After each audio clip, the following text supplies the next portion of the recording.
Halo semuanya, ketemu lagi di Istana Pelangi. Gimana kabar kalian? Sehat-sehat? Ya harus sehat dong, karena kali ini kita mau bahas tentang desa-desa teraneh di seluruh dunia yang mungkin aja kamu belum tahu. Desa-desa ini disebut aneh karena ada suatu hal unik dari desa tersebut, yang pastinya seru untuk kita bahas. Malahan katanya nih, ada yang harus telanjang di siang hari loh. Hah? Beneran? Eits, tunggu dulu. Mana coba tadi yang semangat banget langsung autofokus matanya? Ngaku. Gak pakai lama, yuk langsung kita come on. Desa Yangsi, Cina. Desa ini terletak di Provinsi Sichuan di Cina Barat Daya. Yang aneh dari desa ini adalah karena 40% dari penduduknya yang hanya berjumlah 80 jiwa mempunyai tubuh kerdil yang hanya 90 cm aja. Dan yang paling pendek tingginya cuma 60 cm. Makanya desa ini juga disebut desa kurcaci. Menurut para tetua desa, awalnya desa Yangsi ini pernah terkena wabah penyakit misterius yang menyebabkan pertumbuhan anak-anak usia 5 sampai dengan 7 tahun terganggu, sehingga menyebabkan warganya sekarang memiliki kaki yang pendek.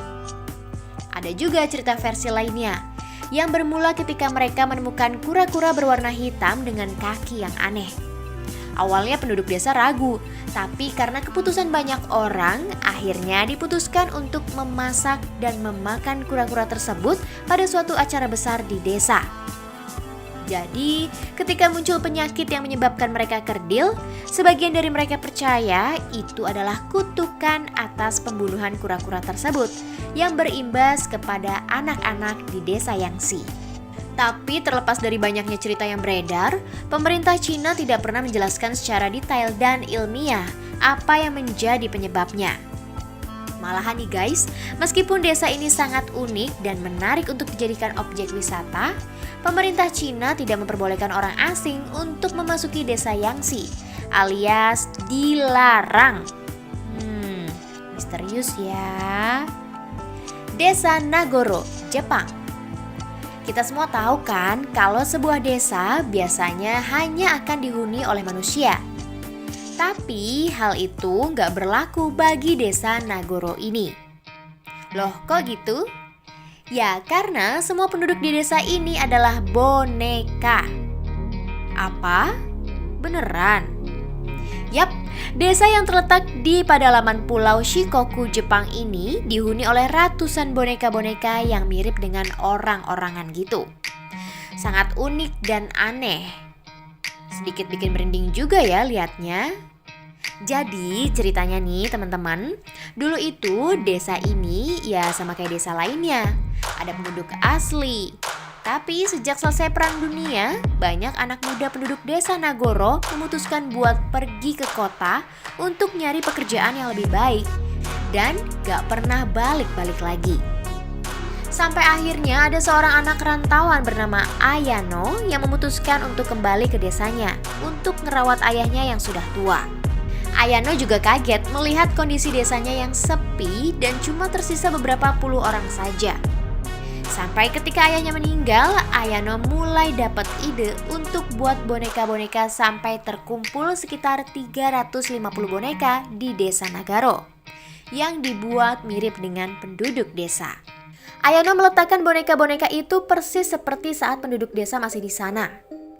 Ada yang sedang bersantai di depan toko, suami istri yang duduk di tepi sungai, seorang anak yang bermain di ayunan, dan ada juga yang dibuat seperti murid-murid yang sedang belajar di sekolah.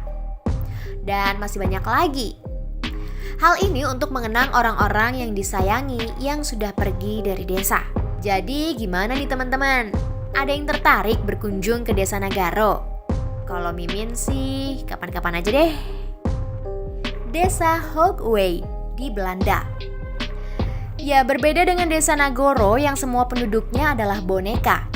Di desa Hogwey sendiri, semua penduduknya merupakan penderita penyakit demensia.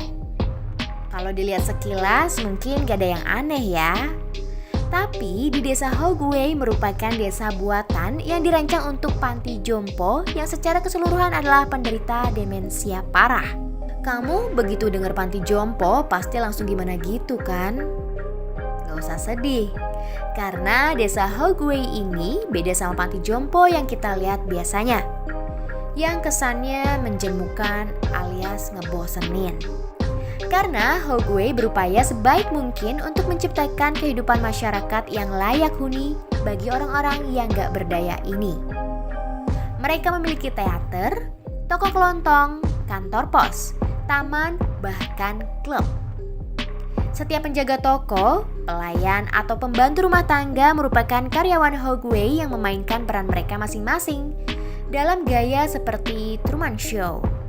Konsep Hogway ini didirikan oleh Yvonne van Amrongen yang pernah bekerja sebagai staf di panti jompo tradisional Belanda. Ya, Yvonne berpikir merawat orang tua di panti jompo itu nggak cukup dengan pelayanan terbaik saja, melainkan bebas untuk melakukan hal-hal yang mereka sukai.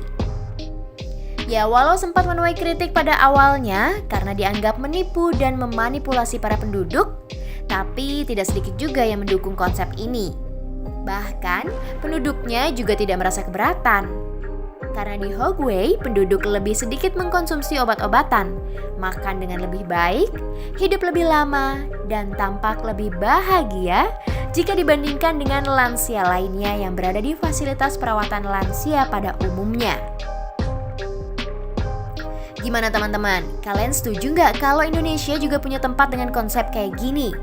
Komen di bawah ya. Yuk, lanjut. Desa Kapdaje.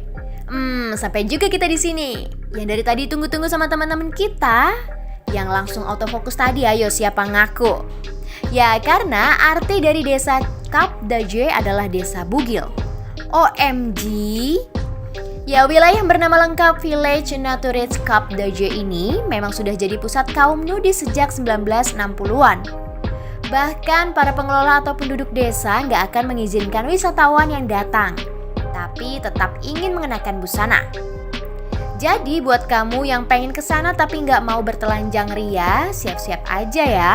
Kalau kedapatan petugas biasanya akan ngasih denda buat kamu, yang jumlahnya nggak terbilang sedikit. Tapi jangan khawatir, karena aturan telanjang ini cuma berlaku siang hari aja kok teman-teman. Karena cuaca yang dingin saat malam hari, wisatawan diperbolehkan kok memakai baju saat malam hari. Tapi yang unik dari desa ini bukan cuma itu aja loh. Karena terletak di pesisir pantai, jadi Kapdaje memiliki banyak spot wisata yang indah dan sayang untuk dilewatkan. Pantai Kapdaje juga menawarkan hamparan pasir sepanjang hampir 2 km yang menjadi surganya bagi para turis. Desa ini juga menawarkan berbagai macam pilihan tempat tinggal, mulai dari mobil camping sederhana hingga villa dan hotel mewah. Di sini juga tersedia toko-toko, lapangan olahraga, bar, restoran, dan bahkan area rekreasi. Tapi tetap aja semuanya wajib telanjang. Jadi gimana teman-teman? Siapa yang mau ikut Mimin pergi ke sini? Wow, tapi Mimin sih cuma nganter sampai gerbangnya aja palingan. Desa Noiva do Cordeiro, Brazil. Nah, desa yang satu ini juga tergolong sangat unik. Selain karena pemandangannya yang indah, penduduk di sini cantik-cantik loh. Iya, kamu nggak salah dengar. Semua penduduk desa ini cantik-cantik. Jadi, desa yang terletak di negara Brazil ini menjalani kehidupan sehari-hari tanpa pria. Sudah sejak dahulu, desa ini disebut-sebut sebagai desa tercantik di dunia.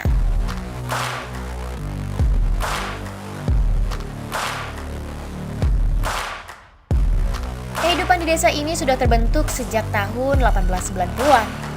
Saat itu ada seorang perempuan muda yang namanya Maria Senorina de Lima yang dikucilkan bersama keluarganya oleh pihak gereja Katolik setempat. Alasannya adalah karena tuduhan perbuatan zina. Kasian ya.